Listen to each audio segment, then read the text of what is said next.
Welcome back to the channel, guys. I wanted to do an update on everything going on around here. The turbo build is progressing on the 91 Z28 Camaro with the LS swap. We do have the K15 or K10 or GMC High Sierra, whatever you want to call it, is still sitting out back. Real quick, give a shout out to Dreamin' Big. I got some of their new gear. This is genuine, but it is also 100% custom. This is truly one of a kind. You will not find another one out there like it. Go to their website, check out the message. It's all about chasing your dreams, which is exactly what we do here just about every day. Go on over to dreaminbig.com. That's DRMNBG.com. So anyways, we'll go check on the truck real quick, and then we'll go up and give you a play-by-play of everything going on with the Camaro in our one-off turbo build. So for those of you following, thank you, appreciate it for all the likes and subscribes and also the comments. I do my best to reply to all the comments that I can. So yeah, let me show you what's going on. Well, if you're wondering why progress is not getting made on the High Sierra, this is why, because this keeps happening. I don't even know what this is. These are like Dippin' Dots, if you ever wonder how those are made. Apparently just by Mother Nature. March, this is still happening. 2 days ago we had 6 inches on the ground, so still in the works, but here it is. That's your K10, K15, High Sierra, GMC, whatever you want to call this thing. That's your update.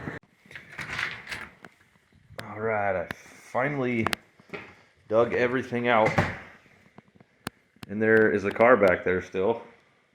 Over the winter, it gets tucked in the corner, basically turns into a storage bench, but here we are. We still have the 5.3. I don't remember even where I left off with this project and what I was going to do. So maybe spoiler alert, but the plan was originally to take this 5.3 and put it in the K10 or K1500 or GMC High Sierra, whatever you want to call it, and then build a new motor for this car. But that kind of meant that it was going to be a long time before anything happened with the car again. And I started shopping around for like motors for the car, and then this was going to require a transmission for the truck and probably different transfer case, and it kind of just got out of hand really quick. And truth be told, I missed this car. It's been sitting way too long. And if you remember, back in 2021, at the end of the race season, on the last race that I ran in this car, blew the water pump, started leaking water really bad. That was the only reason why I shut this car down. That was the only reason. And actually, as of last week, I finally bought a water pump for it, among everything else, because it was at that point I decided to go with the turbo build.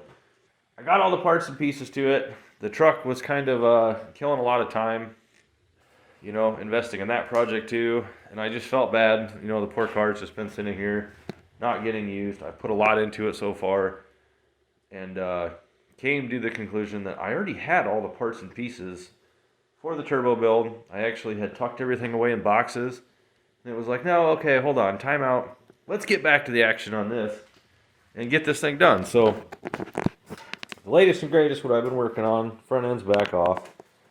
The intake cold side piping up here is mocked up. So we've got our water to air intercooler mounted up right here, and then mocked up, plumbed up. I got to do a little bit more work yet there. Blow off valve might go somewhere in here, not really sure. If you come down here, it's kind of hard to see, but there is the inlet to the intercooler.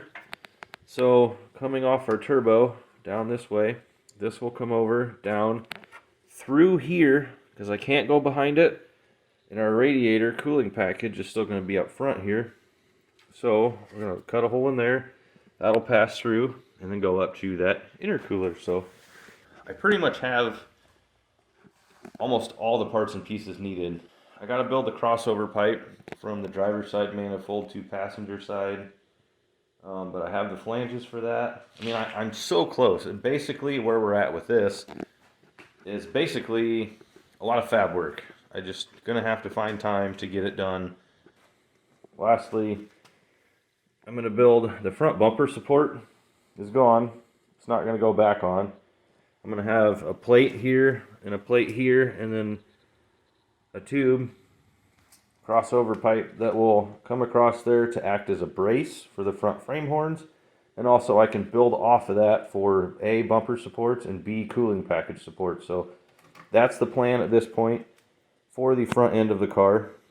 That's that. You're all caught up on everything going on around here. Let's get into today's project, which is a how-to on what not to do on painting stuff. So let me show you what we're doing. I've gotten enough comments and people giving me crap about my primered fiberglass hood, telling me to paint it. Well, here's the thing. It's a piece of crap. This is like extremely rough, raw fiberglass, whatever you want to call it, hood. It came on the car when I bought it. The corners had been busted off from the hood actually flying up, so I re-fiberglassed these on. Got them relatively smooth. Good enough for my liking. I mean, they're pretty sturdy. But basically where I'm at with it is I just can't bring myself to invest money into this hood. But at the same time, it does kind of look crappy in the primer. So I'm kind of meeting in the middle a little bit and decided I will invest just a little bit of time on it, but no money. And it just so happens I go down into the old storage room where the wife has all of her household painting supplies, and I just so happened to find everything that I needed to paint this hood. So here we have some red Valspar interior paint and primer with scrub shield. Perfect. That's what we need. And then of course we've got our painting tray, a nice roller, and one of them little spongy brushes. And yeah, what else do you need to paint a car hood? I want it to be red so it matches.